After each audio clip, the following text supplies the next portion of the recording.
Stage to Vikrant sir for introducing our guest speaker today. Please, sir.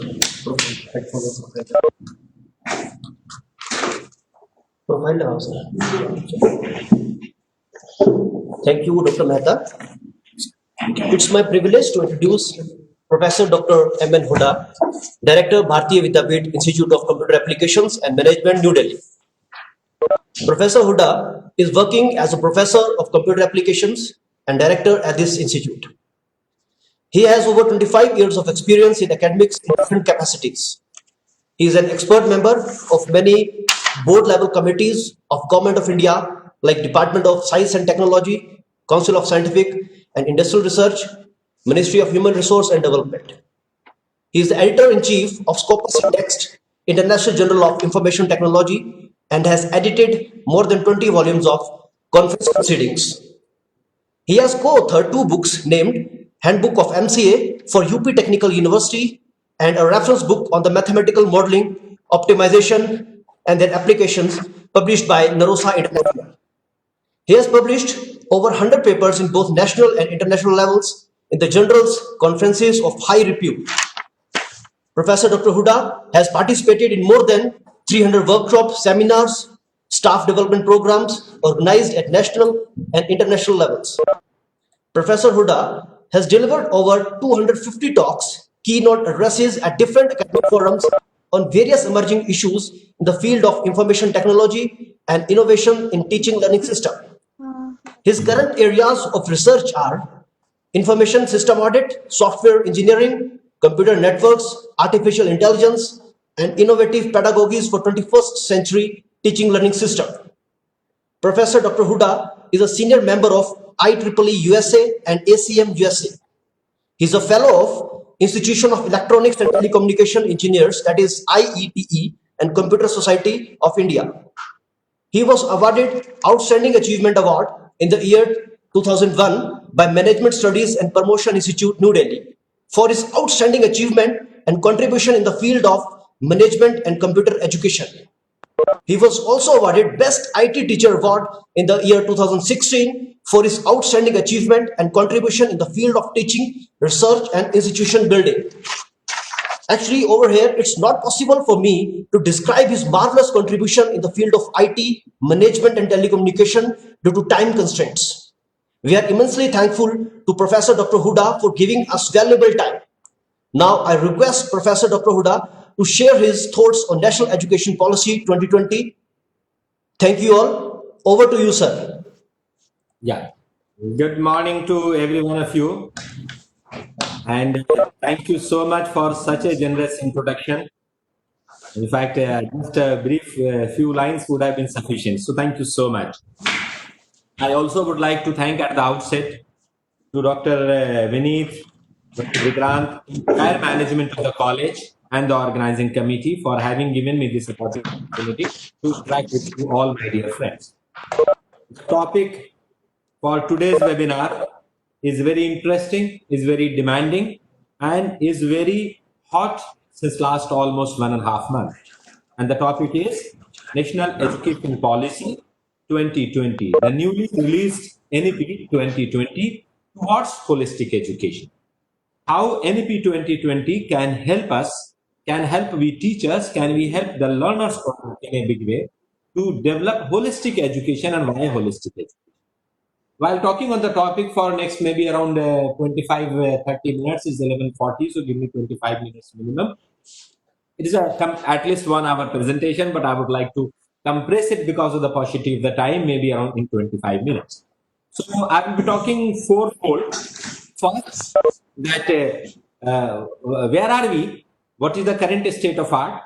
The second is that why holistic education, what are the attributes of the holistic education?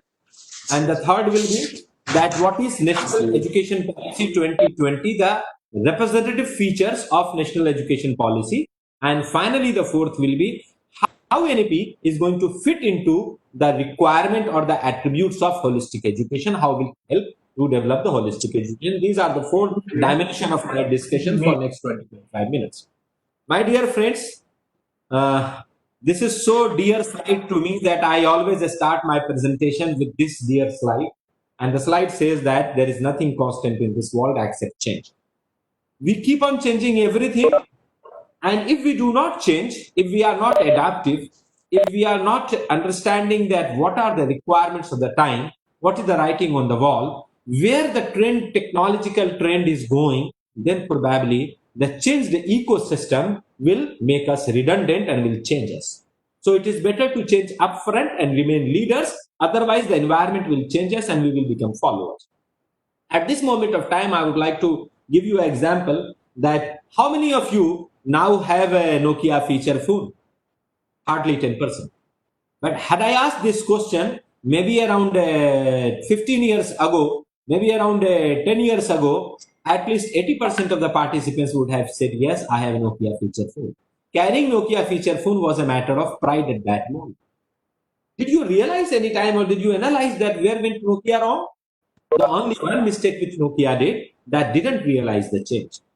The change was coming on technological front, and they kept believing heavily on the existing strength or robustness of the existing product. And the fate is before all of us. We all know where Nokia is now. And that's how we keep on saying that when we accept that change is the only constant phenomena on earth, then we should also accept that the first person to change is me. सबसे पहले हमें खुद अपने आप को बदलना। And इसीलिए मैं हमेशा ये कहता हूं कि इंसान घर बदलता है, लिबास बदलता है, रिश्ते बदलता है, दोस्त बदलता है, फिर भी परेशान क्यों रहता है? इंसान घर बदलता है, लिबास बदलता है, रिश्ते बदलता है और दोस्त बदलता है, फिर भी परेशान क्यों रहता है? क्योंकि हम खुद को नहीं बदलते। And that's how my dear friends, the great poet has said that उम्र भर गालिब यही भूल करता रहा, धूल चेहरे पे थी और मैं आईना साफ करता। तो मेरा पहला मैसेज मेरे फ्रेंड्स यहाँ ये है, सबसे पहला मैसेज कि हम इस ब्लेम गेम में नहीं रहेंगे कि कौन सी पॉलिसी ठीक आई है और कौन सी पॉलिसी खराब है। एक तरफ लोग वेलकम कर रहे हैं पॉलिसी को, दूसरी तरफ कुछ टीचर्स, कुछ यूनिवर्सिटीज से कुछ लोग कह रहे हैं नहीं नहीं ये बहुत गड़बड़ है। मुझे ऐसा लगता है पहला बोल्ड मैसेज मेरा ये है कि जो भी चेंज आ रहा हो उसे हम होल हार्टेडली एडेप्टिव बनकर एक्सेप्ट करें। हम अब मिरर साफ न करें, हम आईना साफ न करें, हम अपने आप को साफ करें और देखें what are the positive takeaways out of the policy, what are the beauty of the policy and which can be implemented for benefit of everyone. That's my message first. Second important message which I wanted to give you, all of you, is many of you might have completed your PhD, you might have done your review of literature, many of you might have been doing, many of you have gone through the literature survey. The purpose of these literature research or literature survey is to know where we are and what are the research gaps, what are the gaps in the technology domain. So exactly in the same way, we need to analyze what is the current education system in the country, where are the gaps, and in order to fill those gaps, what the new national education policy or the new policy will help us to fill those gaps, where the new policy will fit in. So in order to sensitize you on that, the very dear slide of mine again is the Watts Humphrey. Those who are knowing a little bit of IT industry, they might be knowing that Watts Humphrey was a great quality scientist on whose the entire quality model of software industry and software people are based. And almost in mid 60s, 65, 66, 1965, 66, he came forward and could dare to redefine the Chinese proverb. And the century-old Chinese proverb was that if you do not know where you are going, any road will do. He came forward and said that that Chinese proverb is no more true. And then people started asking him why. And you all know that as a scientist, as a mathematician, if you want to disprove something, you have to give at least a counter example which disproves the basic theorem. And the counter example which he has given, if you do not know where you are, a map won't help. And then he came a step forward and says that if you do not know where we went wrong or where we went right, we cannot improve. So my message here, the bold message here to all of you, we need to analyze the strength and weaknesses, complete SWOT analysis of the existing education policy being used by all of us, and then the national education policy which has been projected to be implemented maybe from next year. UGC and NHRD is very much prepared to implement it from next year. Maybe not next year, then at least from 2022 that will get implemented. So we must know the gap in the existing education system where we are going wrong, where we went wrong, where we are not going on a right track, and then how the national new education policy, the NEP 2020, is going to fill that particular gap. That will be my bold message to all of you here. Now, having said that, I want to also sensitize you as part of the current literature survey, current review of literature, that where are we out of after following our existing policy? And all of you might be aware that many of the government agencies, even AICT and NASSCOM, came together and conducted a survey. Prior to that, there were many other surveys that how many percentage of the people who are coming out of our institution, our universities, are employable in society or in the industry or in the professional domain.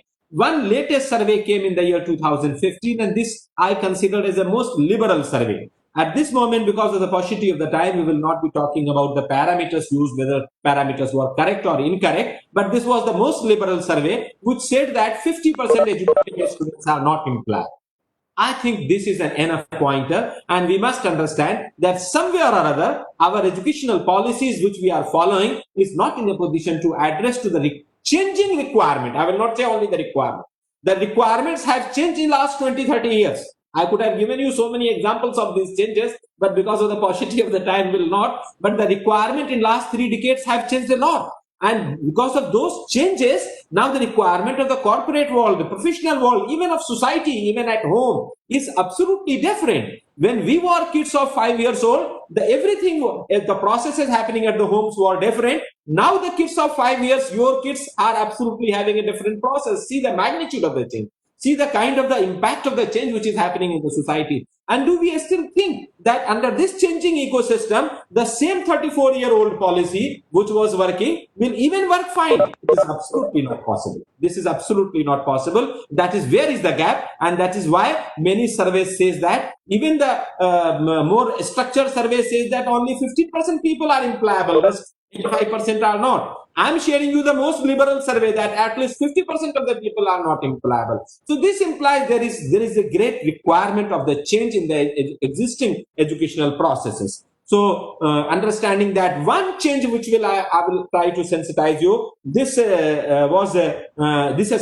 was conducted on Fortune first 100 customers in the world. All of you may be knowing that there are different type of customers in the world, and there is a Fortune ranking. So customers are declared as Fortune 100 customer, Fortune 200 customer, for best Fortune 5000 customers, etc. So on a software industries came together and conducted a survey on first Fortune 100 customers. And then they were surprised to see the result, the simulation, this graph which has been formed. All of you are from pharmacy domain, so you will understand it better, the kind of the picture which has been taken here. It is a V-shaped curve. So see, 2012, customer was ready to give 60 days cycle time. But by the time 2022 will be over, same customer will expect a better product, faster delivery with more features, and that too same day. So in a span of 10 years, the agility in the mindset of the customer has gone to that extent that from 60 days, the requirement of the cycle time, the completion requirement time frame required to complete a project will be of 60 times lesser, means from 60 days to 1 day. And you can very well understand, you are from pharmacy domain. Earlier, around 20 years ago, when you used to say that a research is going on in drugs, so people used to say the result will come after 30 years. Result will come after 30 years. Now, when the research is going on, people expect that result should come within 3 months. That is how the COVID-19 vaccines and the kind of drugs which are being investigated, every country is in a race. Of course, within 3 months, even as on date, is not possible, despite all advancement of the technology, despite all gene mapping, DNA mapping, etc. But nonetheless, you all will agree that those 30 years time span, which was available to all the druggists to do the research and come out with a vaccine or with a medicine, is no more applicable, and no customer and no industry and no professional will be in a position to wait for that. So this is again an alarm that entire world is changing here around us, and if we keep on believing heavily on the existing strength of the educational system which we had, I'm not saying the existing educational system is bad. We had good educational system, but it's like a Nokia feature phone. We have to come to the smartphone, and then from a smartphone, the next forward, the kind of gesture-based computing and posture-based computing, where you need not to even carry any handset. It is just a wearable device. Just you imagine in your mind that some call be connected and the call will get connected. There's a kind of reflexive computing is coming to the card. So having said this, that there is a need of change, and when I'm talking of a need of change, so what are the changing requirement of a professional in the backdrop of 21st century? So the first requirement is we have to completely shift our focus as a teachers, as an academician, irrespective of the branch of education. We have to completely shift our focus from what was taught into the classrooms, what was taught to the students, to absolutely what is being learned by them. Because if you need to improvise the productivity, if you need to cut short the time required for the delivery of a project, then you can't afford to give that much time to your professionals, to your learners, to your students, to your corporates, that you take Baba 1 year time to understand and do analysis, and then after 1 year you will actually get engaged in the development. So now the requirement of the time is right from first day people should get engaged into the development. आप याद करें, एक जमाना था कि जब बहू रानी घर आती थी तो लोग कहते थे आप एक साल कुछ काम नहीं करोगे, आप एक साल यहाँ गेस्ट हो, मेहमान हो, वीआईपी, एक साल के बाद आपको घर की जिम्मेदारी से सेंसिटाइज किया जाएगा। आज का चेंजिंग इकोसिस्टम एजिलिटी देखिए, जिस दिन वो बहू रानी घर आती है उसी दिन अपना किचन संभाल लेती है और उसी दिन से वो घर की मलका हो जाती है, घर की बादशाह हो जाती है। तो ये चेंज है माय डियर फ्रेंड्स, ये चेंज जो घर में आप दिख रहे वही चेंज आपको कॉर्पोरेट एंड प्रोफेशन में दिखेगा। तो इस चेंज को एड्रेस करने के लिए हमें क्लासरूम के पीरियड में बच्चे को सिखाना पड़ेगा, न कि बच्चे को पढ़ाना पड़ेगा। सो जो पढ़ाने का डोमेन है, व्हाट इज बीइंग टॉट, वहां से इंटायर स्पेक्ट्रम शिफ्ट करना है व्हाट इज बीइंग लर्न। तो हमें सारे प्रोसेसेस टीचिंग लर्निंग के, हमें टीचिंग के अलावा लर्निंग के रखने पड़ेंगे। ये सबसे पहला है। I would have shown you video but I will not now because of the paucity of the time. So then coming on this backdrop, the holistic education. What exactly is the holistic education? Why this kind of present state of the art is being spoken by every speaker? Why people are saying that the people, educated people, are not reliable? What is the problem? So the problem here is that there are three important components of a holistic education. One is, of course, the technical component. Second is your soft skills. And the third is your business skills. Now, soft skills and business skills, I will put it under one umbrella, and that is a life skill. So this implies that we need to pay attention in our regular curriculum. No finishing a school will come now after NEP 2020. So the finishing a school requirement will also be incorporated right into the teaching learning. No internship will come later on. So internship kind of atmosphere have to be either created within the institution, or an institution have to work closely hand in hand with the industry, who can in every semester expose the students to the kind of live environment that this is how the live work is going on. So software skills and technical, life skills and technical skills, software skills and business skills together is life skill, and then technical skill. To elaborate it more in a detailed manner, I have noted a few attributes here of the holistic education. And attributes starts primarily from your domain knowledge, of course, and then your life skills. And under domain knowledge, the first attribute is the holistic approach says that lessons learned from the failed project. Last project I did and I was successful in some respect, but I failed in one other respect. Did we conduct a post-mortem analysis to understand where I went right and where I went wrong? The first message which I have tried to show you, which I have tried to convey you. The next is, situations will never come crystal clear. Situation will always be ambiguous. Believe me, you are from pharmacy domain. All professionals, pharmaceutical professionals are worried, medical professionals are worried that this COVID-19 virus has got how many variations. They try to decode X or Y attributes. Then after 15 days, some such symptoms come which they had not decoded, and then say this is the third variation. And by now, people are telling that around from 15 to 25 different variations of COVID-19 viruses are coming.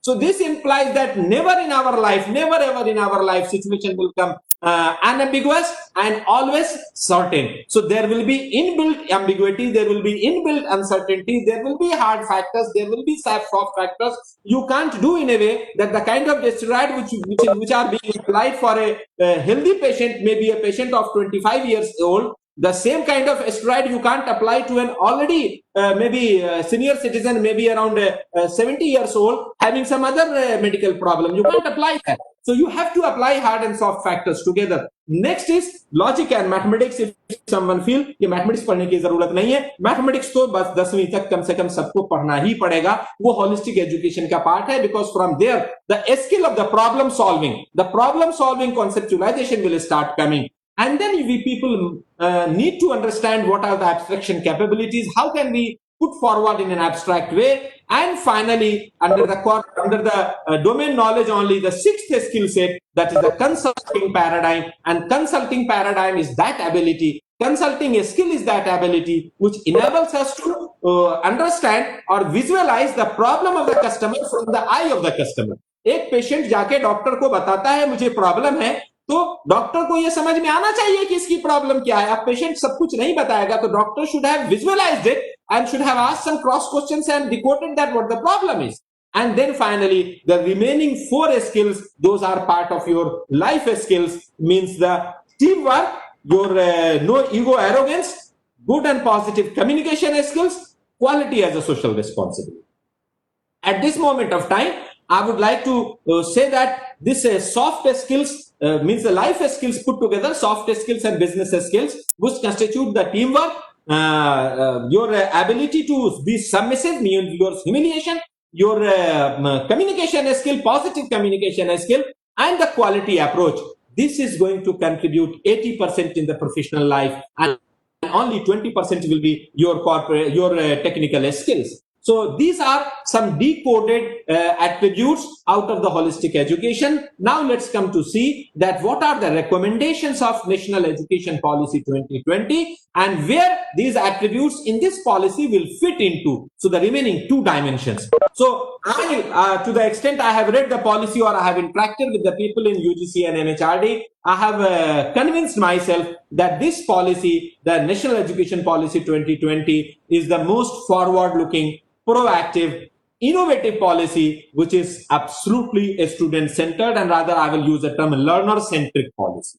So it's the most innovative, forward-looking and learner-centric policy. And at beginning only I wanted to see that this is a policy after 34 years, which has made both teachers and students the king in the policy. And why teachers and students? Also the management of the institution, the king of the policy. That's the kind of recommendation which has been given. So all 3 major players are king, and the beneficiary of this will be, of course, my society, corporates, professionals. So they will also get the good kind of professional. It is expected that by the year 2030 to 2030, 100% gross enrollment ratio will be for school education, and by the year 2035, this gross enrollment ratio in higher education should be 50%. That is what they have envisaged. And this is the first time in Indian history that a policy which has been recommended by the government has also taken care of the pre-primary level. So the policy has decoded required attributes right from the pre-primary level till the tertiary level, till the doctorate level, post-doctorate level. That is the beauty of this policy. And then gone are those days कि as a teacher मुझे जो समझ में आ गया वो पढ़ाया, वो कितना रिलेवेंट है और इररिलेवेंट है, वो जमाने गए. अब आपको अपने प्रोग्राम के लिए सबसे पहले प्रोग्राम ऑब्जेक्टिव्स लिखने, प्रोग्राम आउटकम डिफाइन करने पड़ेंगे. पहले तो आपको प्रोग्राम एजुकेशनल ऑब्जेक्टिव लिखना पड़ेगा, पीईओ. फिर आपको पीओस लिखने पड़ेंगे कि आपके प्रोग्राम के आउटकम्स क्या हैं. आप एक बी फार्मा प्रोग्राम दे रहे हैं, एम फार्मा प्रोग्राम दे रहे हैं, एमटेक प्रोग्राम कुछ करा रहे हैं, कुछ और करा रहे हैं. So you will have to have the POs, programme outcomes, and then finally the course outcomes. हर एक टीचर जो भी मॉड्यूल आप करा रहे हैं, चाहे आप 10 घंटे का कोई मॉड्यूल फ्लोट करना चाह रहे हैं, लेकिन उस 10 घंटे के आउटकम्स क्या है ये पहले डिसाइड कीजिए. As a learner and as a teacher, as an instructor, as a learner, both should know that what is going to be the outcome of this particular course which I am going to teach. So COs, POs means outcome oriented है. ये सारा जो outcome based education की philosophy थी जो Washington accord पे sign किया हमारे एआईसीटी और एमएचआरडी ने, उस फिलॉसफीज को पूरे तरीके से इसमें इंटीग्रेट किया गया है. So everything is outcome oriented. And then वो जो जमाना, इस साल तो कोविड-19 में बहुत ज्यादा प्रॉब्लम हो गई. हर एक यूनिवर्सिटी इस बात से स्ट्रगल कर रही, फाइनल ईयर का एग्जाम ले तो कैसे ले. और कुछ स्टेट गवर्नमेंट सुप्रीम कोर्ट जा रही, नहीं हमें एग्जाम नहीं ले सकते कोविड की वजह से. सुप्रीम कोर्ट कह रहा है भाई मुझे बताओ क्या करना है, और सेंट्रल गवर्नमेंट कह रहे नहीं सबको एग्जाम लेने पड़ेंगे. आपने देखा होगा most of the universities had notified that we will not take examination, will pass on XYZ criteria, and then after Supreme Court has passed an order and many university has no option but to conduct exam. मैं उन सब लोगों को ये कह रहा था कि had we followed innovative policy and phased out this end semester examination much earlier, probably there would not have been any problem. Many of the foreign countries earlier also they didn't have the concept of end semester examination.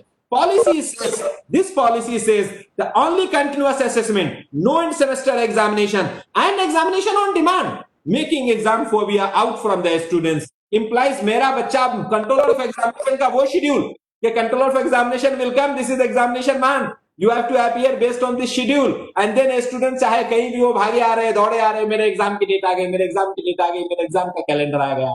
अब नई policy कहती है कि student will come and tell you when I am ready for examination. You may declare 5 schedules and students may come and tell you that I am not prepared enough. So give me 6 schedule, give me 7 schedule. That is a kind of liberty which has been given to the learner. So exam phobia out and examination on demand. Demand driven examination will be conducted. Assessment reforms with 360-degree holistic approach. What is this? What is this? What is this? करके show your acquaintance and justify your answer. ये जो हम 4 question पूछते हैं आमतौर पे, और बच्चा भी लिख जाता है, लेकिन बच्चा को मगअप करके लिख जाता रोट लर्निंग के थ्रू, और पता ही नहीं चलता मैंने लिखा क्या और उसकी मीनिंग क्या है. ये सब खत्म होंगे और असेसमेंट रिफॉर्म इस एक्सटेंट तक होगा कि जो मैंने होलिस्टिक अप्रोच की एट्रीब्यूट्स डिस्कस किए हैं, our entire teaching learning, our entire assessment and examination will be based on those attributes कि which question will have to be mapped with course outcomes. So once you are mapping every question with the course outcome, it will openly tell that which question means what and whether we have been in a position to implement holistic education or not. That is the kind of expectation which is coming out of this policy. And not only this, मैंने beginning में ही कहा है कि faculty is the king, students are the king, the management of the institutions are the king, and the society is going to get a good professional. So faculty also has got freedom that what content they want to teach, what kind of pedagogy will be useful for their students, and what are different assessment criteria which will suit in a best possible manner to their specific course or requirement of their course. So everyone is a king. And if as a faculty or as a student, anyone is performing above expectations, means top performer, the fast track promotions are available to the faculty, and fast track award of degrees provisions are also available to students. Not necessary that a BTech degree will be obtained only in 4 years. If students have completed required number of credit in 3 years, they can get a degree in 3 years. If teachers have obtained required number of score, maybe in 3 years time, they may get promoted to associate, and next 2 years, they may get promoted to professors. So fast track promotions for top performers, for meritorious students as well as teachers, both are available. And those institutions who always keep crippling on account of the affiliation system and keep telling, no, I'm affiliated college, my university doesn't understand. My dear friend, the good news in this policy is 15 years from now, with the help of graded autonomy, the concept of affiliation system is going to be phased out, and then multidisciplinary colleges will come up. So this implies a standalone pharmacy cannot survive in coming days. Either you open multidisciplinary colleges or you collaborate with other institutions using the credit transfer facility with other institutions of other domain, other discipline, and then see to it that multidisciplinary concept how can fit in. But as an standalone institution, the future is not good. You have to collaborate if you can't open and can't expand your education to multidisciplinary system. Highly flexible curriculum with full of choices to learners. It is the learner's choice that what subject he wanted to read. And it might be possible that 200 credit of a 3 years maybe pharmacy degree or 4 years pharmacy degree or 2 years M Pharma. Say for example, you want that 100 credit a student should score. A student will keep on earning credit and there will be different baskets. And the end, when he has obtained all credits and wanted to discontinue the education, he will come back to any university and will say, I have obtained these many credits from so-and-so baskets. Based on this, you evaluate and tell me that which degree I can get out of these credits. So it might be possible he has enrolled for a BTech program in computer science, and after 4 years, he may end up getting BA Liberal Arts. because he has not completed the required number of credits in BTech program. But yes, whatever he has completed, he will get another degree in liberal arts, or he may get a degree in music, etc., etc. So this implies every student will get some or other degree depending upon the kind of the credit. Might be after plus 2, when he joined a BTech program, he was not aware, he was not fully prepared what I have to study. But by the time he realized that I am not made for engineering, I am made for some different kind of subject, so accordingly he will complete. So no dropout concept will come up. Everyone will go with some or other kind of degree. That is the kind of flexibility which has been added. And then fast track award of degrees, I have already spoken. The last few points of NEP, multi-entry, multi-exit to be allowed. When I'm talking of multi-entry, multi-exit, this is a flexible system in our entire academics which have to be introduced. It might be possible that a student who came for B Pharma may complete required number of credit and may decide that I'm going to do some job or some practice, etc. So he will get out of your institution, and when he will try to get out, then you will try to assess that how many credits he has scored. Instead of a B Pharma, he deserves a D Pharma. So you will give him D Pharma. He will go to the industry, will work for 2 years, and then he will come back to maybe for some another institution, and he will say, look, I have obtained D Pharma, these many credits I have already earned, and now I wanted to continue my B Pharma. So that an institution will tell, okay, you have earned 100 credits, now earn additional 80 credit. I will give you all these number of credits. I am giving just hypothetical value. Actual value will be decided based on the curriculum. So you earn 80 more credits, I will give you B Pharma.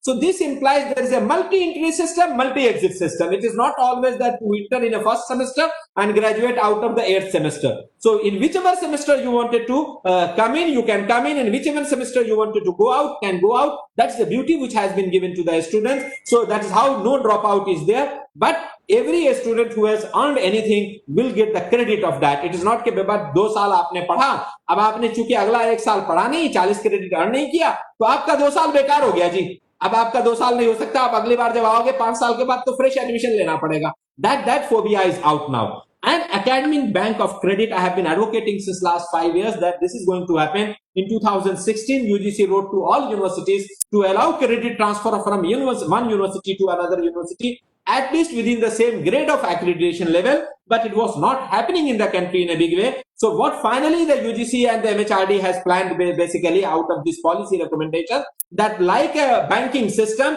there will be a centralized account, centralized head, that is academic bank of credits. And every university at this moment, the centralized depositories of degrees have been started. So centralized depository of credits will be with the help of ABC, and every university will have to join that ABC, and whosoever is getting any credit at your institution will get deposited in that ABC, and the student can keep on moving from one institution to other institution, and the last institution where he will go, he will get his credits checked from that bank, and based on the credits earned after so much of mobility from one institution to from A, B, C to D, 4 institution, he will be given the required degree based on the kind of the credit which he has earned. Might be BTech degree, might be a liberal arts degree, depending upon the kind of the environment.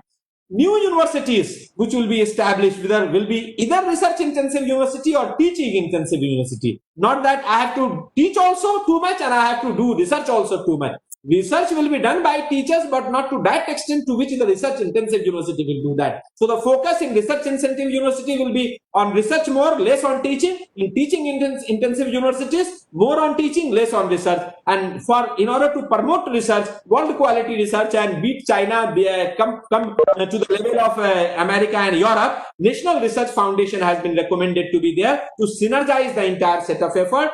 Of course, information and communication technology means users of IT cannot be again ignored. So it has to be within that, and that's how the UGC has already written to all universities that encourage online teaching learning process. And when I'm talking of online teaching learning process, I'm talking that online and offline both have to be made in conjunction. That is a blended mode of learning. So offline will be for the upper 3 levels of the Bloom taxonomy, and online will be for the lower 3 levels of the Bloom taxonomy in the pyramid, and that is what is called as the reverse model of the learning, and that is named as a flipped classroom.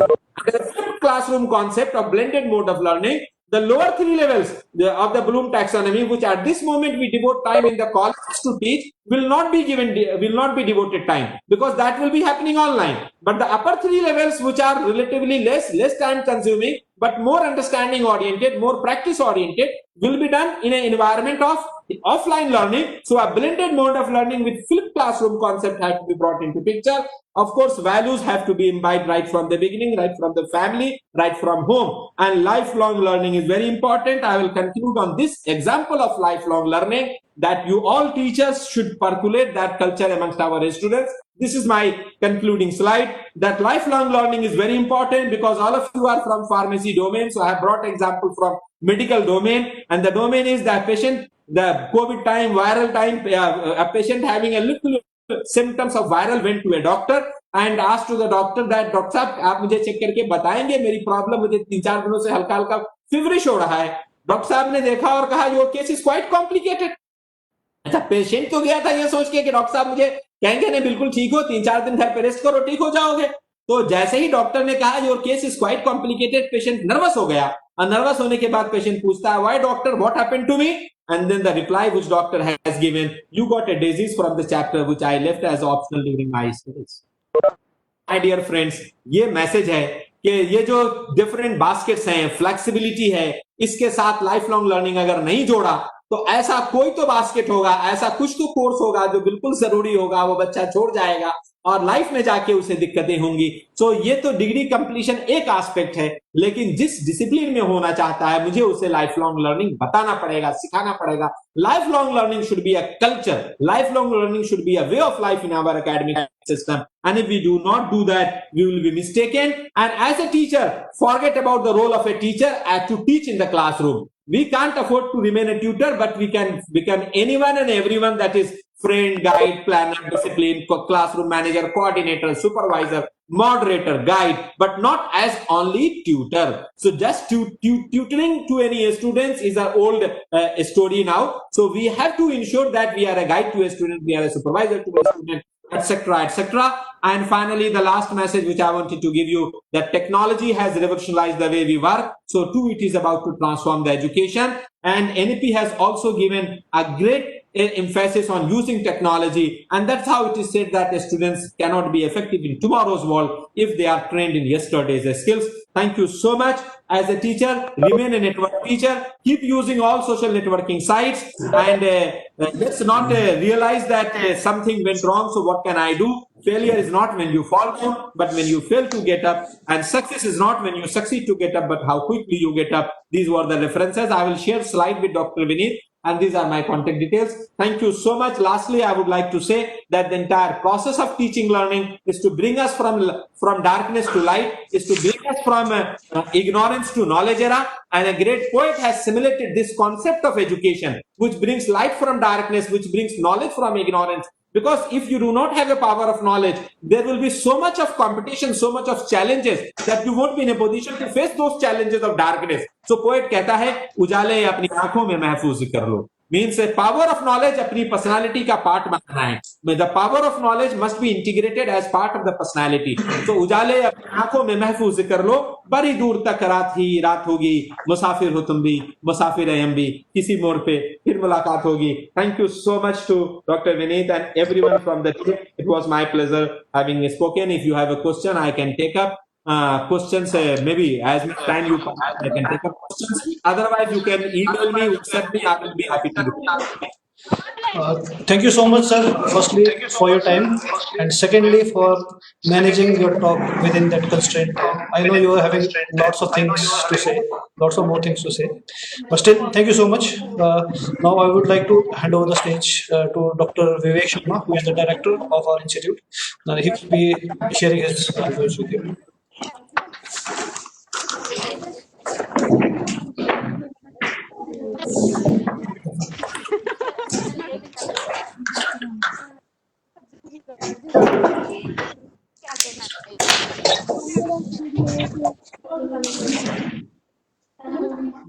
Hello. Sir, namaskar. Sir, on behalf of whole of the institute as well as from faculty students, I would like to thank you for all this valuable talk which you had with us. And I also feel a bit sorry that we couldn't give you much time so that we could have hear you more. And I hope that next time we will be together for a longer session. I thank you so much for all this valuable talk, sir. Thank you so much, sir. Thank you. Thank you, sir. Thank you.